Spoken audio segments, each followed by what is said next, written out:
오늘 마가복음을 우리가 살펴보는데요. 이 마가복음을 기록한 마가는 이 이야기를 풀어나가다가 중간중간에 전혀 다른 이야기를 끼워 넣는, 삽입하는 그런 형태의 방식을 종종 사용합니다. 우리 앞부분에서도 살펴보았는데요. 오늘 본문이 그런 내용입니다.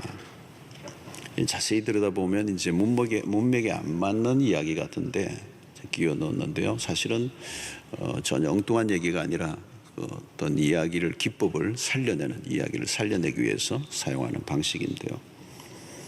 지난주 우리 살펴봤던 7절부터 13절까지 예수님이 제자들을 보내신 후에 사역했던 내용들, 그의 내용이 있다가 이야기가 오늘 본문에서 끊겨요. 그리고 다시 어디에 이어지는 30절로 가야 이어집니다. 중간에는 세례 요한이 죽는 장면, 죽는 사건이 나옵니다.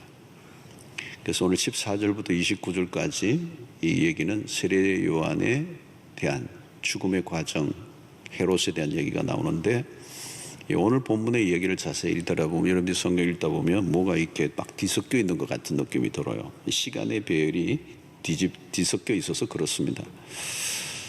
오늘 14절부터 16절은 이미 이제 세례 요한이 죽은 이후에 지금 현재형으로 지금 쓰여지고 있는데요.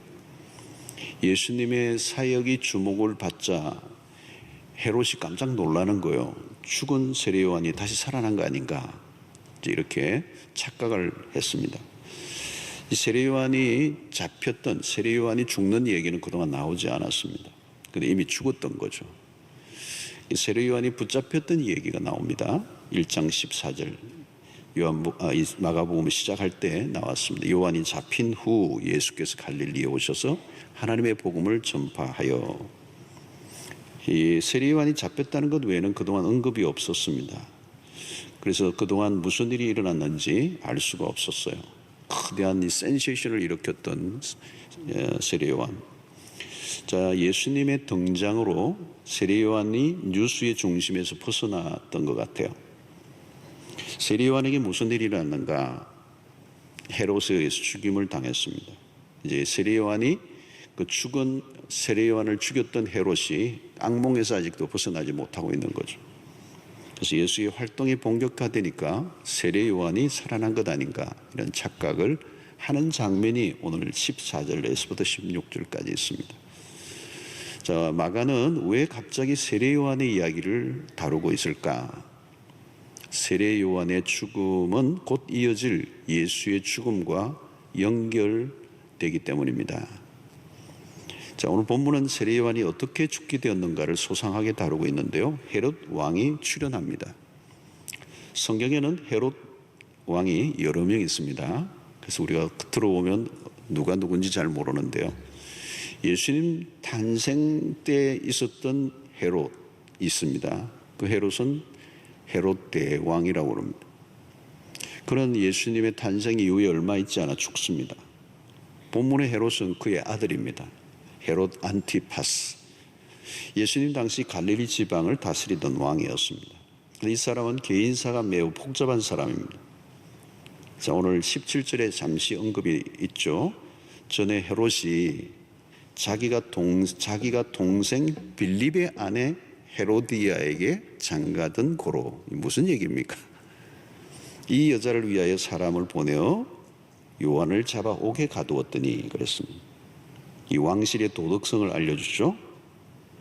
세례 요한이 가만히 있을 리가 없습니다. 회개와 심판을 선포하는 이 세례 요한이 죄를 지적한 거죠. 그러니까 감옥에 집어넣어버린 것입니다.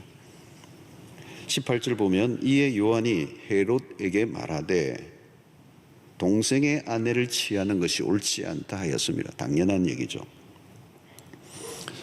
헤롯은 그냥 이혼을 한 게 아니고요, 동생의 아내를 빼앗기 위하여 자신의 아내를 버린 것입니다. 굉장히 죄질이 나쁜 것입니다.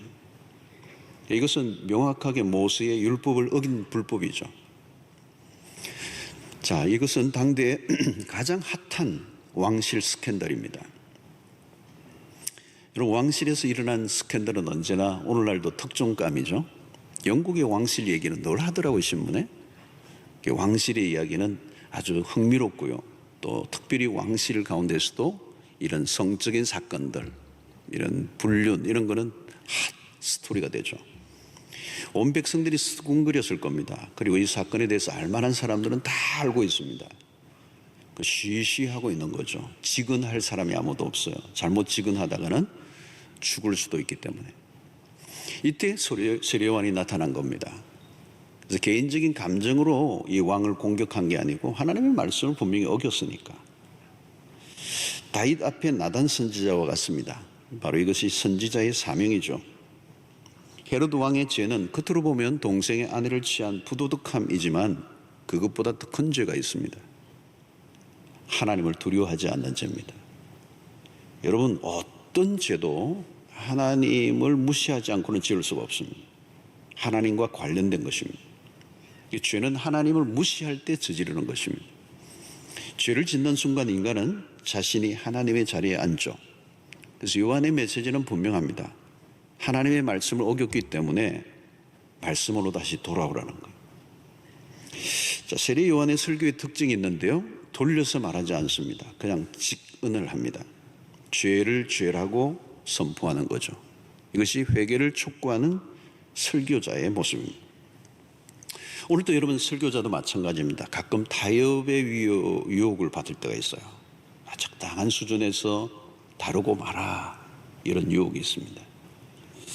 목회를 오래 하다 보면 청중들의 비위에 맞춘 설교자가 되기가 쉬워요. 좋은 것이 좋다는 편을 택하게 되죠. 그리고 자칫 너무 그냥 죄를 적나라하게 공격하면 위험할 수도 있습니다. 설교자의 중요한 덕목은 담대함입니다. 때로는 청중의 저항과 싸워야 되죠. 죄를 지적하는 일은 어려운 일입니다. 또 죄를 지적당하는 쪽도 감정이 상하죠. 회개를 촉구할 때 회개 대신에 역공을 받을 가능성이 있습니다. 구약의 선지자들은 주로 이 역공을 많이 당했습니다. 예레미야 시대나 이사야 시대나 그 아모스나 호세아 시대도 마찬가지예요. 그 선지자들은 다 고난을 당하는 것입니다. 왜냐하면 직언을 해야 되기 때문에, 백성들의 죄를 고발하기 때문에. 그래서 많은 참 선지자들은 죽임을 당했습니다. 그래서 어떤 시대든지 당당하게 죄를 고발하는 선지자는 적어질 수밖에 없습니다. 그래서 대개는 진짜 선지자들보다 거짓 선지자들이 훨씬 더 많아지는 것입니다.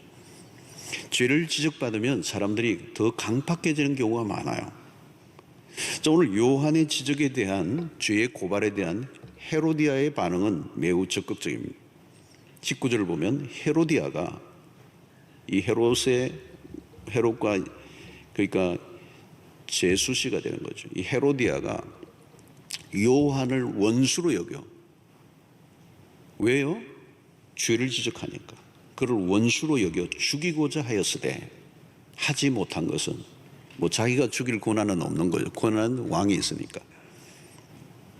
회개 대신에 이를 갈고 있는 거죠. 자, 그런데 이 헤로디아와는 헤롯은 좀 더 다른 반응을 보이고 있습니다.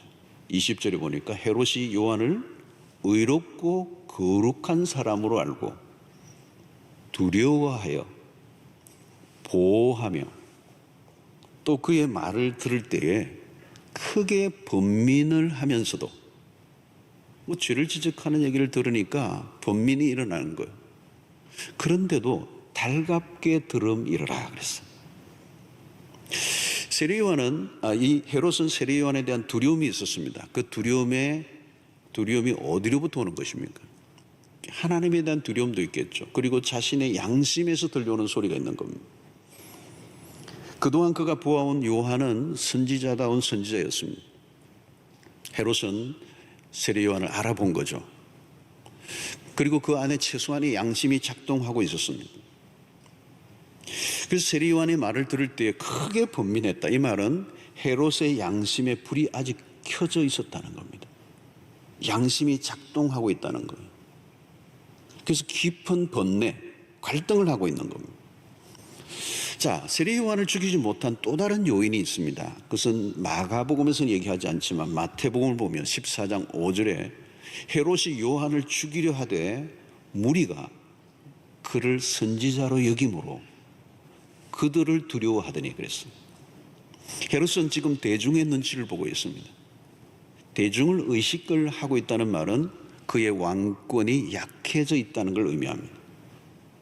허약한 권력자일수록 백성들의 눈치를 많이 보게 됩니다. 지지율에 매우 민감해지죠. 백성의 눈치를 보는 이유는 국가를 위해서가 아닙니다. 자신의 안위 때문입니다. 헤롯의 입장에서 세례요한이 대중의 주목을 받고 있는 일이 매우 신경이 쓰였습니다. 세례요한을 제거할 수도 없고 그대로 두기도 어려운 민감한 사안이 되었습니다. 헤롯의 머리가 매우 복잡해진 거죠. 헤로디아의 눈치를 보랴, 백성들의 눈치를 보랴, 세례요한의 존재도 두려워. 왕이지만 눈칫밥을 먹고 살고 있는 것입니다. 오늘 본문에 눈에 띄는 것은 헤롯의 이중성입니다. 헤롯은 지금 결단을 해야 될 순간에 결단을 미루고 있는 거죠. 매우 우유부단한 왕의 모습입니다. 그동안 헤롯은 요한의 메시지에 귀를 기울였습니다. 오늘 여기도 말씀을 달갑게 들었다는 거죠. 달갑게 들었다, 기쁘게 들었다는 겁니다. 헤롯은 세례 요한을 존중히 여겼어요. 그래서 그를 보호하려고 한 겁니다. 그런데 여러분, 거기까지예요. 여기서 헤롯의 이중성이 드러나고 있습니다. 그는 아는 것과 행동하는 것이 분리되어 있습니다. 이게 무슨 모습입니까? 허약하다는 거예요. 자기가 알고 있는 것에 대해서 실행할 수 있는 능력이 없는 거예요. 약골이에요, 약골. 비급한 삶을 사는 것입니다. 여러분, 이중적인 삶은 매우 피곤합니다. 이중적인 삶은 오래가지 않아 위기를 맞게 될 수밖에 없어요. 우리도 마찬가지입니다. 여러분, 기도 생활도 하고 연약한 사람들 돕는 헌금에도 참여합니다. 누가 봐도 믿음 생활을 하고 있어 보여요. 말씀의 은혜도 받습니다. 근데 들여다보면 이중적일 때가 있습니다. 여전히 이중적인 삶을 사는 것, 여러분, 교회를 다니는 것과 신자답게 사는 것은 다른 것입니다. 말씀을 열심히 듣고 은혜 받는 것과 그 말씀을 따라 그대로 사는 것은 다른 얘기입니다. 이중적인 삶은 결국 갈등을 낳게 됩니다. 갈등을 처리하지 않으면 갈등을 처리하려고 하면 이중적인 삶을 청산해야 합니다. 그런데 헤롯은 모호한 태도를 보이고 있습니다. 그러나 이런 이중적인 삶은 오래 유지할 수가 없어요. 반드시 위기를 맞게 됩니다. 헤롯의 이중적인 태도는 결국 큰 사건으로 연결됩니다. 그것이 오늘의 이야기예요. 오늘 이야기는 헤롯의 이 왕의 생일날에 벌어진 일입니다. 사건은 왕과 신하들이 가득한 무도회장에서 벌어지죠. 분위기를 돋구는 음악이 막 흐르는데 한 사람이 무대 중앙으로 쫙 나오는데 매우 관능적인 춤을 추고 있는 거죠. 댄싱 걸. 그녀의 이름은 헤롯의 의붓딸 살로메예요. 살로메. 술에 취한 헤롯은 춤을 추는 딸의 모습에 마음이 녹아내려왔어요. 마침내 딸에게 감당하지 못할 약속을 내겁니다. 너가 원하는 것이 무엇이냐? 무엇이든지 내가 주겠다. 헤롯은 자신의 권력에 취해 허세를 부립니다. 무엇이든지 원하는 대로 주겠다. 나라의 절반이라도 주겠다고 맹세까지 합니다. 여러분, 여기서 헤롯의 정신 상태를 보면 내면의 불안함이 깃들여 있음을 보여주죠. 헛세를 보일 때는 내면의 불안정함이 있다는 걸 의미합니다. 소위 헛소리를 하는 거죠.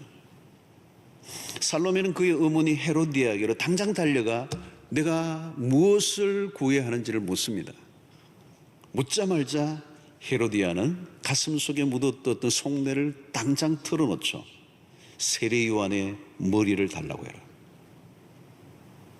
살로메는 당장 왕에게로 뛰어가 그 말을 전하죠. 이 말을 들은 헤롯은 술이 한순간에 깹니다. 26절에 보니까 왕이 심히 근심하나 자기가 맹세한 것과 그 안전자들로 인하여 그를 거절할 수 없는지라. 그를 거절할 수 없었다. 왕은 심히 근심했어요. 여러분, 이때 근심했다는 말은 뭘까요? 갈등하고 있다는 겁니다. 어느 쪽을 선택해야 될 것인가? 지금 이 딸의 얘기를 받아들이고 세리 요한을 죽일 것인가? 아니면 이 일은 매우 악한 일이기 때문에 거절을 해야 되는 것인가?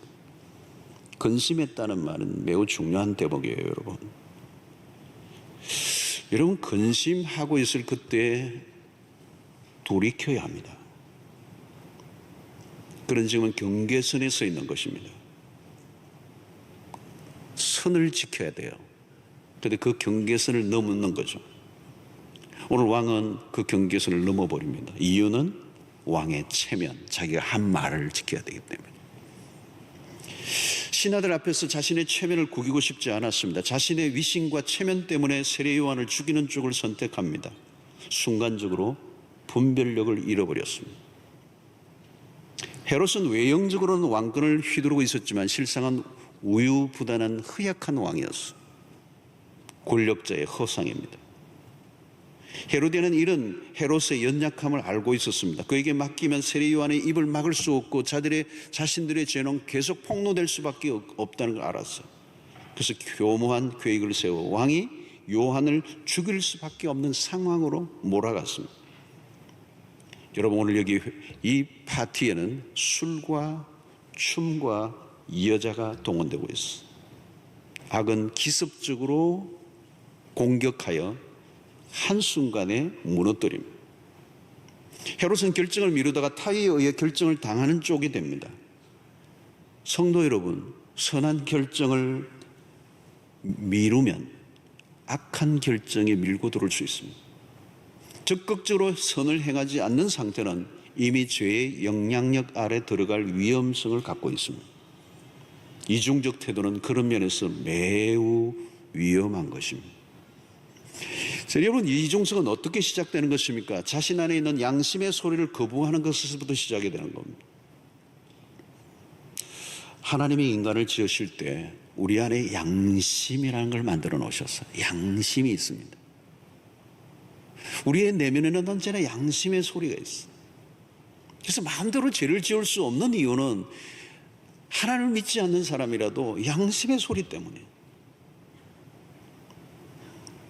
하나님을 모르는 사람도 양심의 소리를 무시할 수가 없습니다. 그래서 여러분, 죄를 짓고 숨어지대던 사람이요, 공소시효가 하루밖에 남지 않았는데 자수하는 일들이 있어요. 왜 그럴까요? 양심 때문입니다. 이 양심의 소리가 계속 들리니까 견딜 수가 없는 거예요. 미치는 거예요. 잠도 안 오고 일이 손에 잡히지도 않아. 양심은 인간을 인간으로 살게 하는 최후의 보루입니다. 양심을 계속 무시하기 시작하면 양심이 무디어지죠. 심하면 어떤 상태에 된다고 하죠? 양심의 화인을 맞았다 그랬죠. 헤롯은 자신의 부도덕한 삶과 세례 요한의 죄의 지적 가운데서 갈등하는 모습을 보였습니다. 그때 양심의 소리에 정직하게 반응해야 합니다. 고민과 갈등을 거쳐 결단을 내려야 되는 거죠. 성도 여러분, 믿음 생활은 결단하는 것입니다.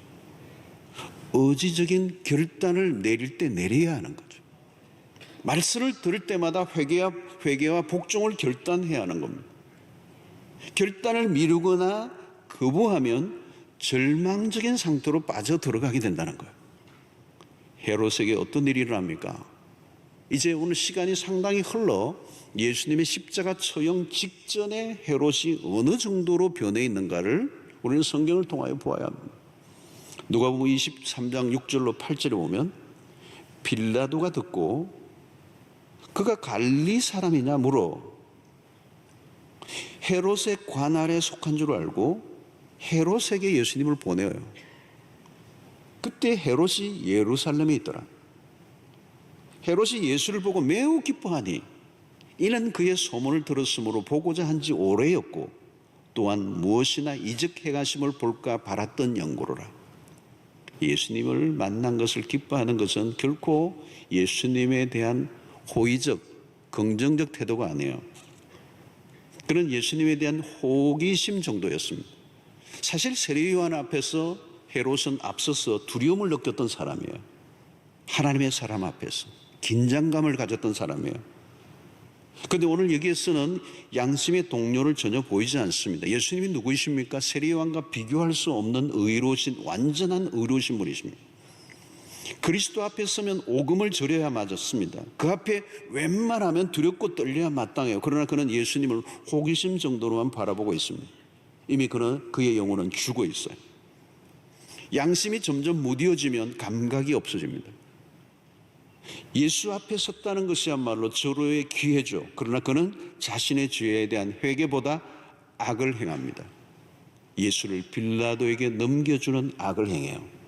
누가복음 23장 11절로 12절을 보면 헤롯이 그 군인들과 함께 예수를 업신여기며 희롱하고 빛난 옷을 입혀 빌라도에게 도로 보내니 헤롯과 빌라도가 전에는 원수였으나 당일에 서로 친구가 되니라.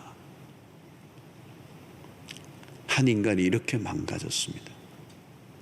그는 군인들과 함께 예수를 희롱하고 있습니다. 빌라도와 이전에는 원수지간이었지만 예수를 죽인 이 불법의 절친이 됩니다. 예수를 죽이는 악의 공모자가 되어 심각한 상태까지 떨어진 겁니다. 세례 요한의 이야기를 듣고 두려움을 느낄 때까지만 해도 이 인간이 그런 대로 가능성이 있어 보였어. 그러나 지금은 망가질 대로 망가졌어. 예수를 죽이는 일에 적극적으로 가담하고 있습니다. 어떻게 이렇게 되었습니까? 세례 요한의 메시지를 거부할 때부터 이런 시작되었어. 사랑하는 성도 여러분, 타락은 하루아침에 일어나는 일이 아닙니다. 악도 시간 속에 숙성이 돼요.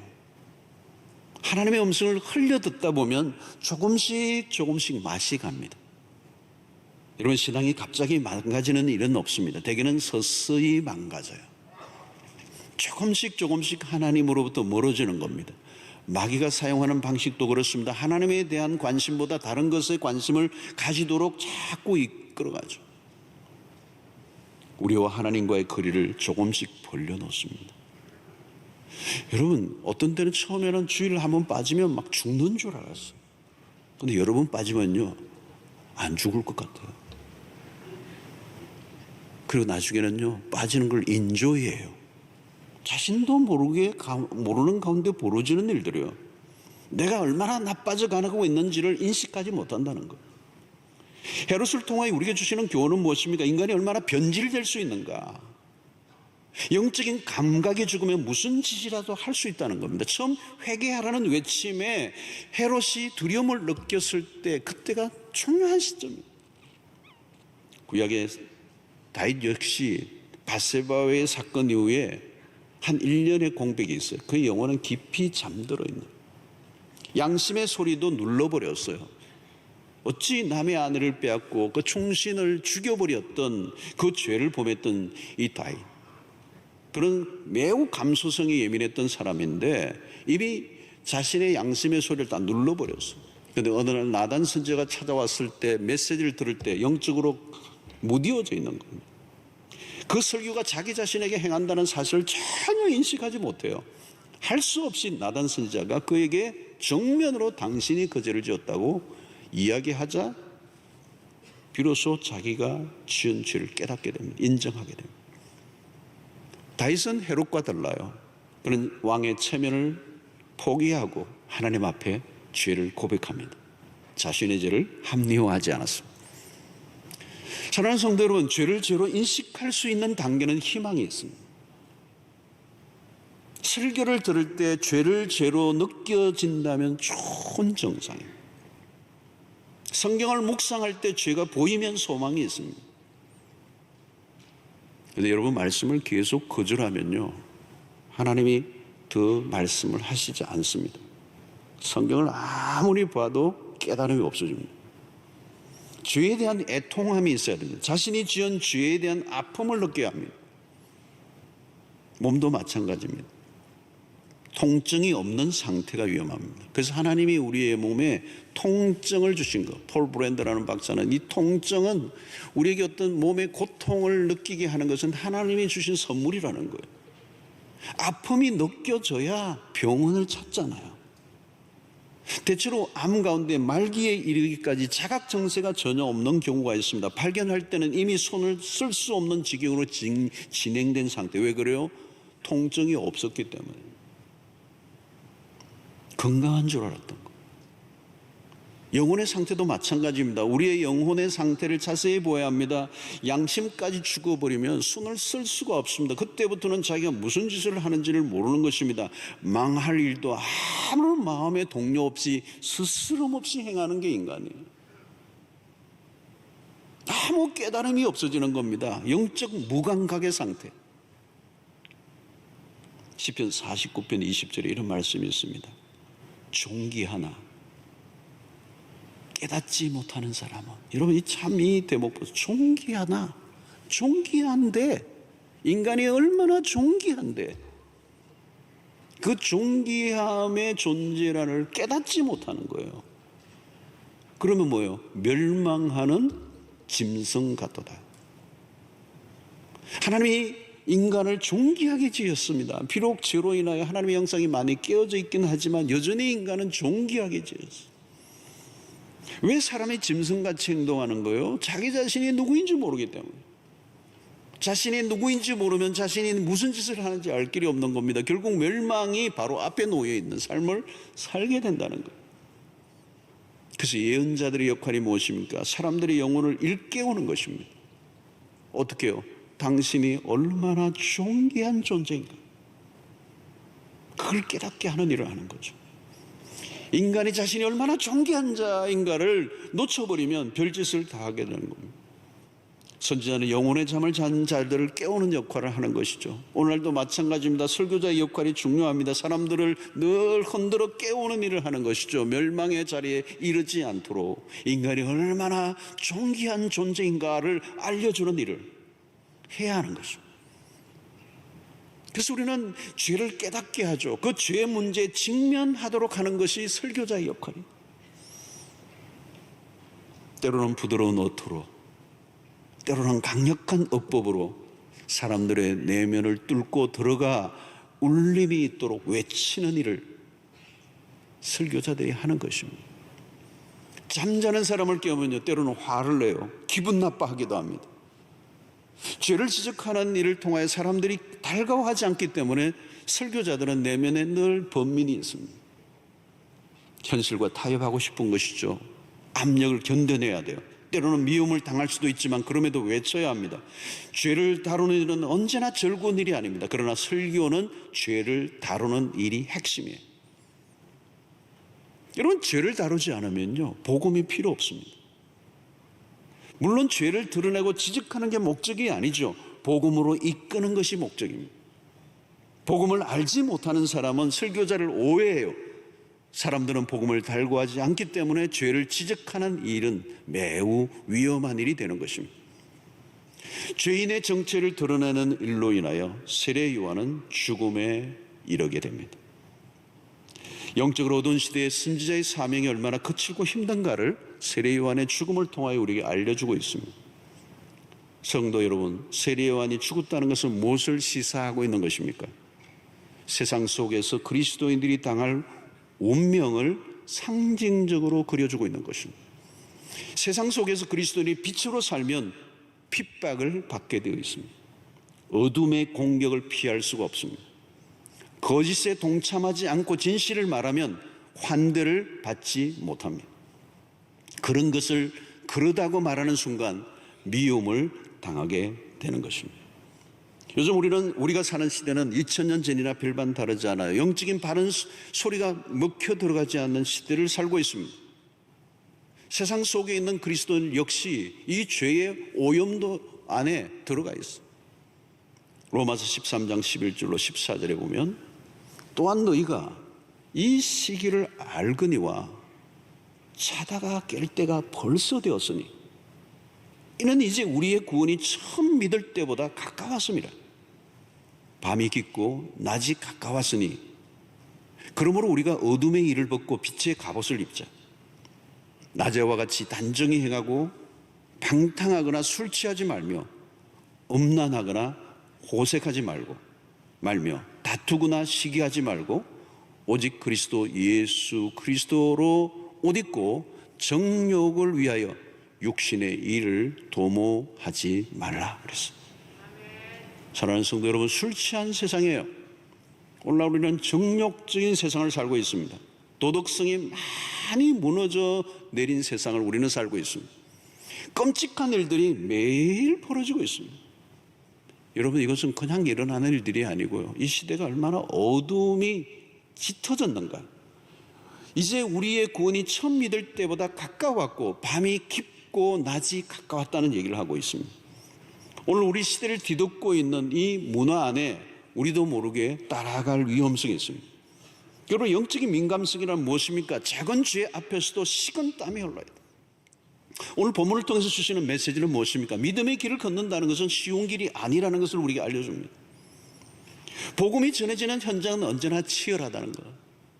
요한의 죽음은 충격적이고 절망적으로 비춰줄 수 있습니다. 하나님의 복음을 증거했던 예수 그리스도의 길을 예비했던 세례요한, 어떻게 권력자에 의해서 힘없이 목이 잘려 소반에 담겨진 채로 올려지는 이 비참한 비극적 죽음, 어떻게 하나님이 보호해 주시지 않은 것 같은. 사랑하는 성도 여러분, 신자가 세상에서 때로는 약자로 비춰줄 수 있습니다. 믿음으로 살면 약자가 돼요. 여러분, 물리적인 힘은 세상이 가지고 있습니다. 세상 속에서 신자는 초라하게 보일 수가 있어요. 골리앗 앞에 다윗과 같습니다. 겉으로는 언제나 그리스도는 열쇠로 보여요. 소반에 올려진 세례요한의 목은 예수의 십자가의 처형으로 이어집니다. 뿐만 아니라 마가는 이 기록을 하는 가운데서 제자들에게 지금 주시는 메시지가 있어요. 당신들의 앞길에도 펼쳐질 길들이 바로 이런 거라는 거예요. 사랑하는 성도 여러분, 그리스도인이 믿음으로 살아갈 때도 역시 오늘 세례 요한이 겪었던 이 핍박과 시련이 누구에게나 올 수 있습니다. 그러나 여러분, 그것으로 끝나는 것은 아닙니다. 헤롯이 통치하는 나라가 왕성해 보이지만 오래 가지 못합니다. 하나님이 통치하시는 나라만이 영원한 것입니다. 악은 영원히 번성할 수가 없습니다. 의인의 고난도 영원히 지속되지 않습니다. 비겁한 헤롯과 진리 앞에서 담대한 삶을 산 세례 요한은 너무도 대조적입니다. 그리스도만이 승리의 왕이 되십니다. 요한은 비록 죽었지만 그가 선포한 하나님의 나라는 다가오고 있습니다. 그리스도가 다시 오시면 선악간의 세상을 심판하실 것입니다. 장래에 주어질 승리를 바라보고 우리는 믿음 안에서 말씀을 붙잡고 꿋꿋하게 오늘 현실을 살아가는 주의 백성들이 되시기를 축원합니다. 그리스도의 죽으심이 결코 끝이 아니고 부활이 있었던 것처럼 말씀을 따라 살아가는 그리스도인들에게 마침내 승리가 보장되어 있음을 믿고 오늘 믿음으로 담대하게 기죽지 않고 자신의 믿음의 태도를 유지하며 진리 가운데 살아가는 여러분들 되시기를 주의 이름으로 축원합니다.